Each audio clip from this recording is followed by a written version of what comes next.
Hello, welcome to Fo's Journey Across the Bridge. I'm Fozia. How's everybody doing? I'm here with another topic that I would like to share with you guys. It's something that has been on my mind that I wanted to kind of dig a little bit deep into. So the topic is escapism, okay, and disassociation. So escapism, what is it? What causes it? What caused it for me? What was my experience with it? And as well disassociation. So during this video, I'm going to give you guys more definition about the two. And so I originally was just going to speak about escapism, but the more I was looking into it in terms of my own experience with that action or that form of showing up, I realized that as well there was some disassociation that had taken place as part of my experience. So I would like to share both of them, and just to kind of give you guys more detail, but at the same time awareness. My overall goal of having this talk, right, sharing my views on certain topics, is just to bring light to it, right, to kind of, even if you've heard about it and some people may have experienced it themselves, maybe they know someone who's been through that as well or is experiencing that. So I would like to offer my take on that. And just, I feel like, because I didn't have a word for it when I was going through it, and I didn't realize there was a word for it, and there was a term, and there was reason behind it. And so yeah, that is why I wanted to go a bit further into it. And it seems like it might be a part 1 and part 2 to this video, because there's so much that I want to talk about. So hopefully it will just be a part 1, but if need be, then I might just go into a part 2. So yeah, I want to read the definition that has been offered here for escapism, and then we're gonna dive into, right, we're gonna dive into the topic a little bit more. Let me just get my definition ready. So here we are. Okay. Escapism, the tendency to seek distraction and relief from unpleasant realities, especially by seeking entertainment or engaging in fantasy. Okay, so I have noticed that over the years that I was missing certain type of memory, like someone would say, oh, remember this event, or remember so it's not necessarily like just being forgetful or not having a very strong memory, but there was a reason for the fact that there wasn't this strong memory. So, but because I felt so, I felt like I judged myself for experiencing having memory loss or not being fully present, that I always try to hide it. So I spent a lot of time escaping, but at the same time not really addressing it. I didn't know how to address it. I didn't know it was something that was not, maybe a part of me knew it wasn't normal, but I didn't fully understand that it was something that it's not a normal practice, right? So I thought it was just, I'm doing something wrong, or something's wrong with me, right? Self-blame, self-attack.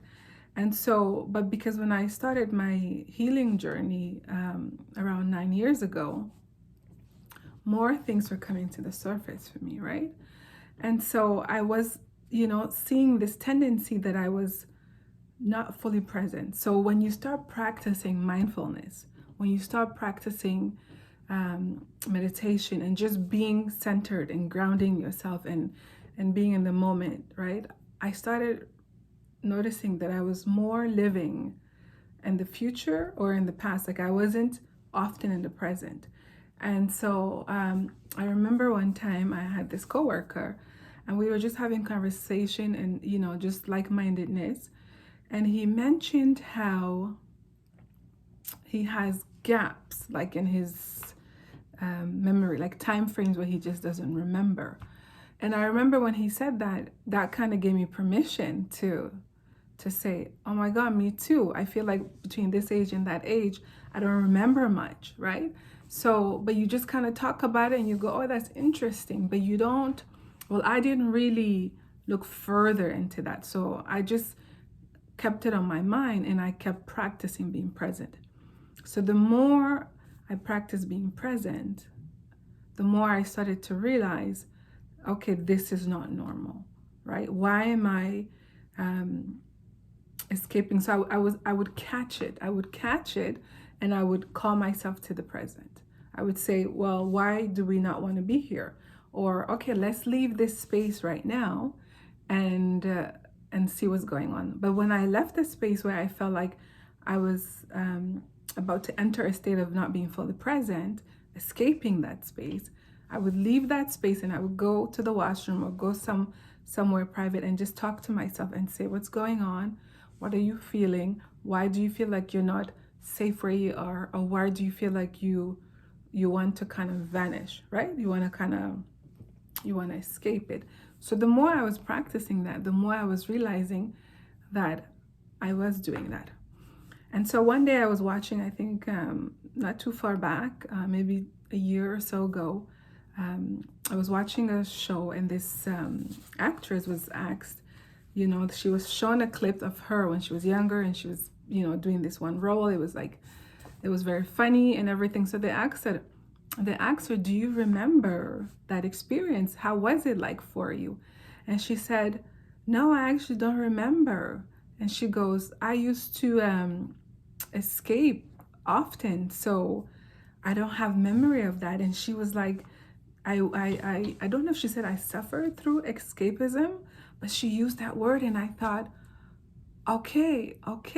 So it's not so sometimes the more people talk about something, the more you feel safe to talk about it yourself or even to address it and to say it out loud and not feel like it's something to be ashamed of, because I think I was ashamed of the struggles that I was having with memory, the struggles that I was having with being present, but I didn't know what else to do, right?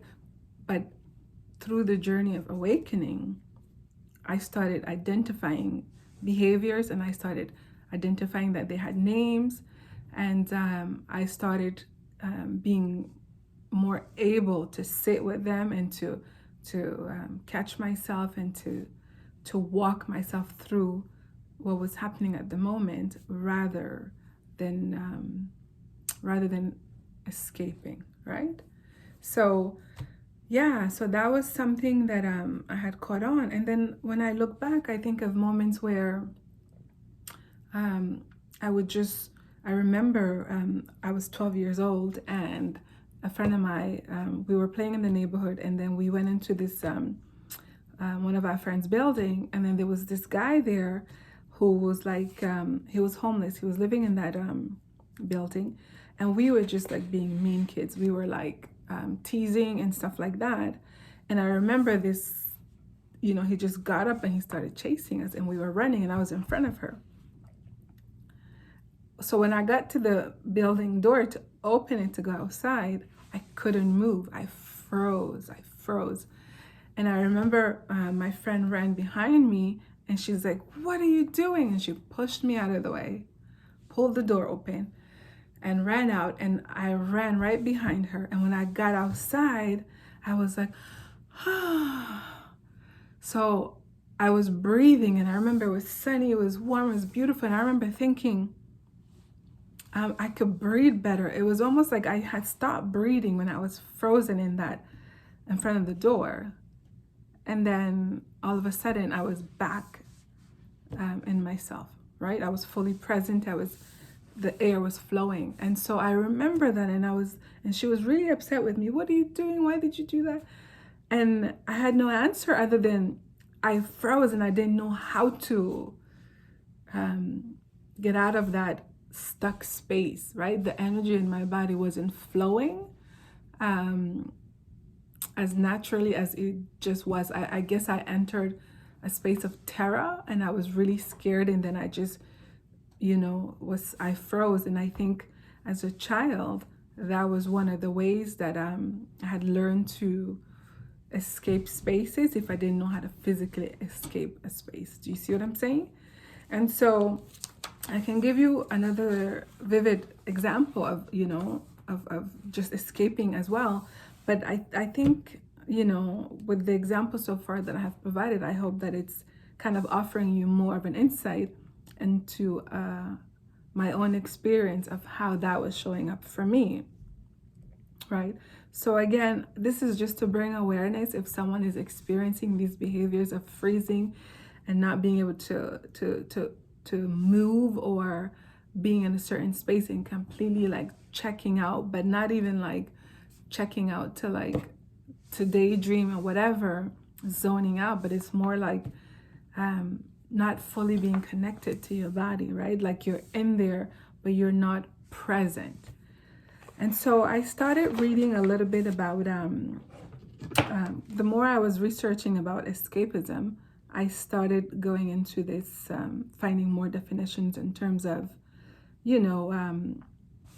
just the definition of it. And so I was brought to dissociation, and I want to read what is the definition that was offered for the dissociation, so that I'm just offering it from Google and not my own description of it. And then I can go into how I can bridge the two, right? So dissociation is a mental process of disconnecting from one's thoughts, from one's feelings, from your memories, or your sense of identity. So as I was preparing to discuss escapism yesterday, and I wanted to do a video, once I found dissociation and the definition of it, I kind of stopped in my track and I thought, oh my God, this sums up all the, the memory, disconnecting from memory. Like I had been doing that since childhood. I've been disconnecting from memories that were unpleasant but traumatic. I had been disconnecting from my thoughts because they were negative, and they were repeating scenarios. And from my feelings, of course, the pain, the anger, the sadness, the blame, the shame. And so just not wanting to be present with those thoughts and feelings, right? And so, and of course, what does our memory do? It allows us to remember experiences we've had. And if that intense experience that was so life-changing and so traumatic, and when you think of it, it brings up this sense of, the pain. Why would you want to think about it? So it was all like intertwined together. And then the disconnecting from the sense of identity. Like, I didn't realize how that really showed up for me, right? So I'm African. I'm born in Chad in N'Djamena, and I moved to the US when I was 10 years old. And from the US, when I was 15, we moved to Canada, and I've been calling Canada home since, right?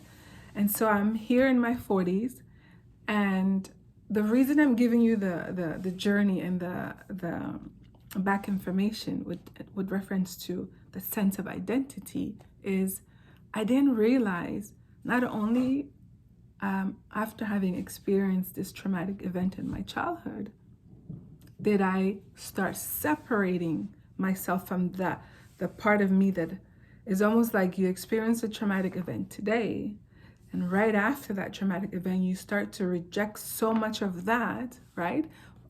Reject the memory, the feelings, the thoughts, the whole experience.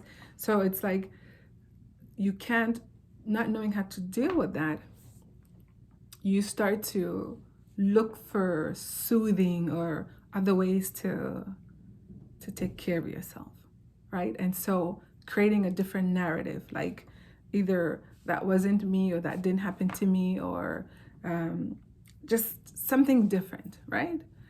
And so I hadn't fully understood or had the awareness that I had created a different identity, or I had disconnected from that previous identity, right?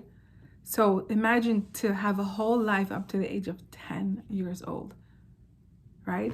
You have experiences like, you know, your neighborhood, your home, your family. Like I grew up in a neighborhood where my grandparents were like down the block, my aunts and uncles were like next door, 2 blocks down. It was like my cousins, everyone knew me, and we played in the neighborhood, and like parents knew who you were, and it was just familiar. So that was my community. And so I started disconnecting, you know, then from that experience that happened. And I think when I moved to the US, I somehow adapted to the environment and started taking on this different definition of me, and rejecting again that part of me that was African, and that part of me that I couldn't reach, right? Because, you know, being 10, moving to a new country, and it just, I don't know what happened, but there was actually a complete disconnect, because I didn't really have connection with the friends that I had left behind.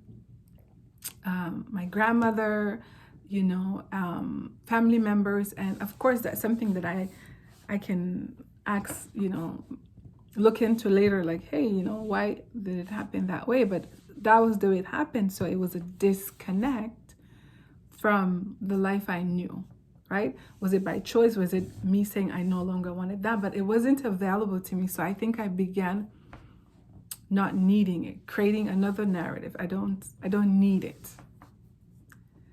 And so when I read part of the disassociation, I'm just looking it up again, you know, disconnecting from sense of identity, I knew who I was. Like, coming to the US, this 10-year-old girl, I knew who I was. I didn't have this foreign idea that I was like, who is this girl? Even though at an earlier age I may have disconnected from, you know, that little girl, but I still had a sense of, you know, I spoke this language, I was part of this family, I had this many siblings, my school was there, my friends were there. I had this sense of who I was and what I liked and all those things. So just having that information, like, you've disconnected, right, answers so much questions for me, right? And so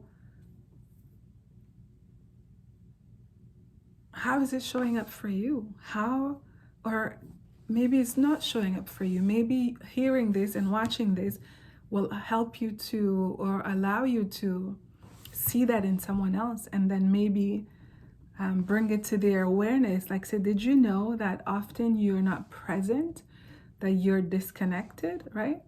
Are you safe right now? Do you feel like this environment is not safe? Or just, it allows you to pay attention to those around you.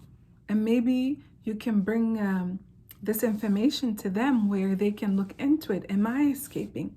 Am I disassociating? Right? Because if I had known this as a kid, or if I had known this earlier on, I think it would have changed the course of my life. Because I spend so much time hiding, right? It's almost like, you know how when you're faking it till you're making it? I was living mostly like that. Like, I felt like, you know, my ability to learn, you know, it was like always a struggle. I had to teach myself. Like, there was a way of, you know, the way I was being taught at school, I had to go back and teach myself the information because I wasn't understanding it, or I felt like I wasn't remembering it. Not realizing that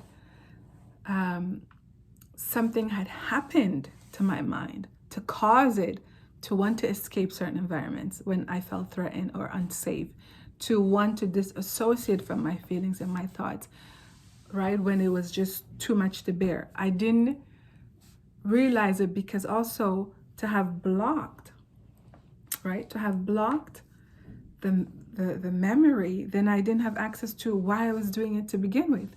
So there's one more thing that I want to read when it comes to disassociation. And then I want to go into there's a specific part of it. Perception.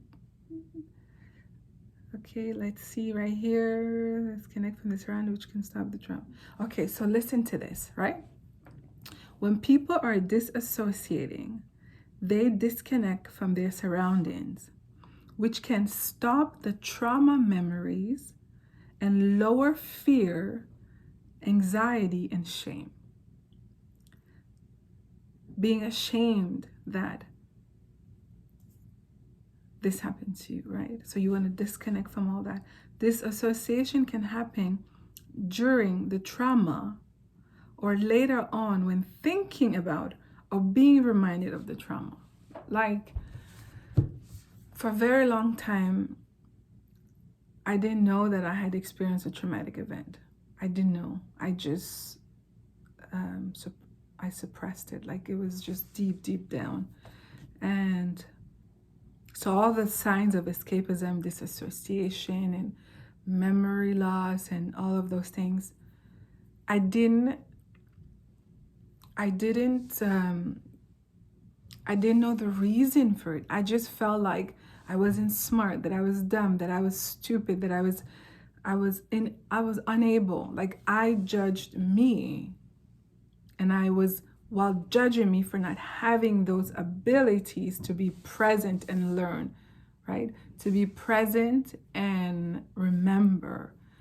So, I felt ashamed. So I should know this. And then the shame just was such an awful feeling to have. So it was going in circle, like in the wilderness, not knowing what's going on, not realizing that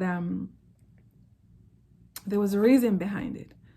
So I didn't even fully step into understanding that I was escaping and disassociating until after I started having memory of the trauma, having memory that I did experience a traumatic event, right?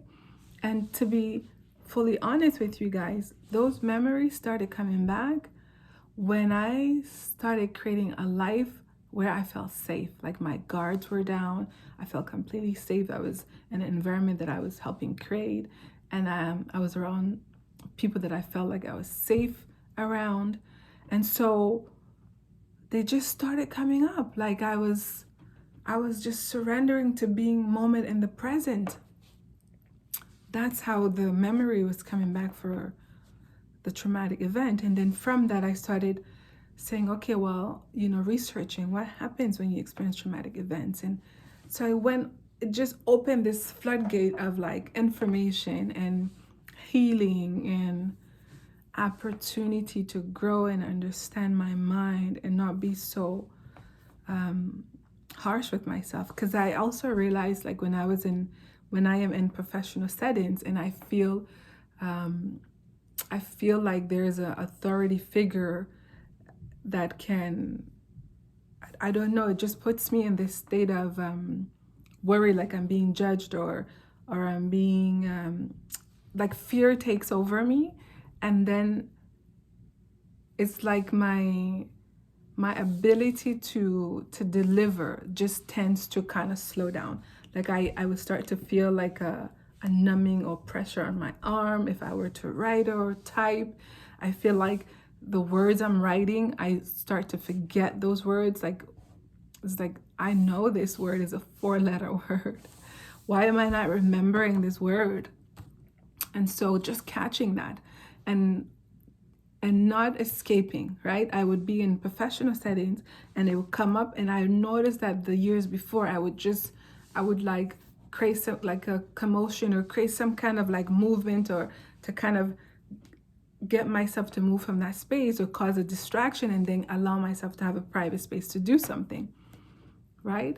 But then, which I think helped, and I didn't realize that helped because it was moving the energy in me, right? Because it was the stuck energy. When I would go into the thought, it would create this fear, and then the fear would cause me to freeze and get stuck, and the energy would get stuck. So I wasn't having this fresh energy go through my mind, allowing me to like refresh and center and collect myself, right?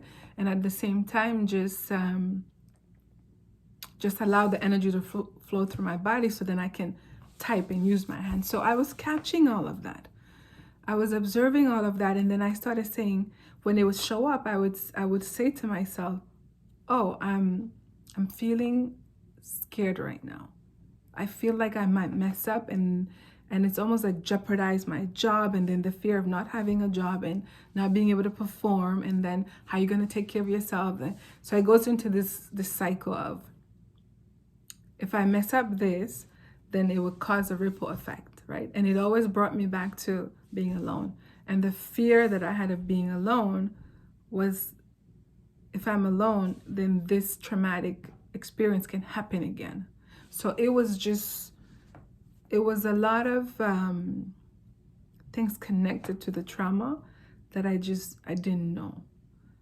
But mindfulness has really allowed me to center myself, to practice centering myself, to practice being present, to practice breath work, to allow energy to move, to practice to heal. All of that is part of healing.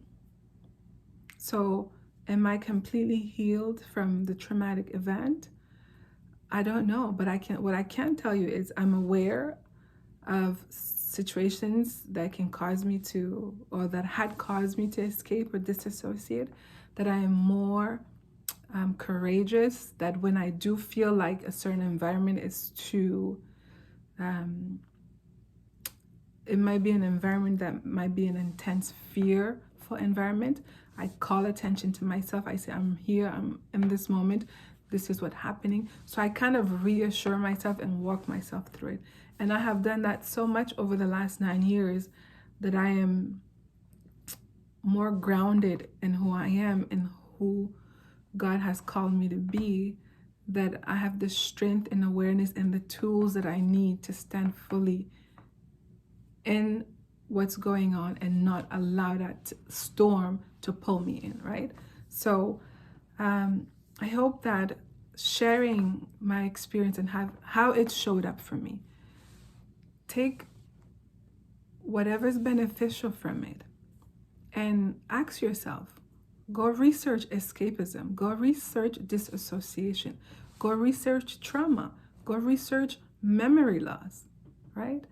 That was one thing that used to like bug me so much.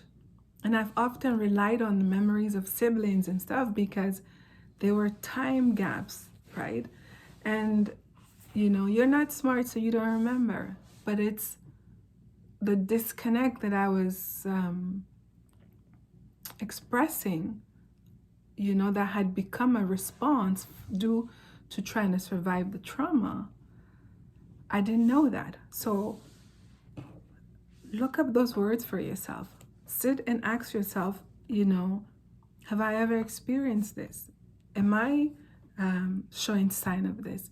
And just have the awareness so that if someone in your life, you've noticed these kind of behaviors, maybe you can help them and guide them to this path of like self-discovery and self-healing. Because when we heal ourselves, we heal the people around us, whether just by having this higher vibration, at the same time having the awareness that something is off or something might need attention, and also having the tools. Once we have the tools to be able to overcome something, it is our responsibility to share that with others, right? So if this is a tool that I'm offering just by giving the information, make yourself aware, right? Just like they say, this is something I want to learn, is CPR, right? If you knew how to do CPR and someone around you needs it, you're going to offer it to them, right? So the more you learn about different issues that affect the brain, it could be a mental health issue, right? And of course, around that, there's more freedom and expression around mental health conversation now than in the past. But I think there's still in some communities, there's still this taboo. So it's not a bad thing, because what if it's an athlete that got injured and then is experiencing an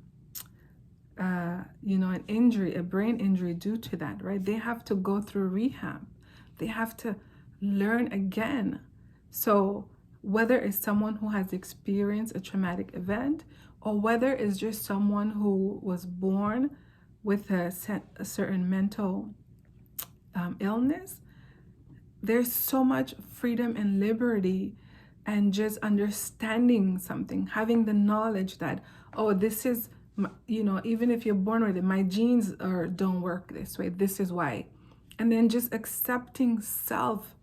Once you know that, oh, because of this traumatic event, my memory may never be the way it would have been if this thing hasn't happened to me, then that allows me to be okay when I mess up, right? Because I know that even if I had greater healing imagine in my 40s and I'm fully stepping into this understanding that I had experienced brain trauma, right?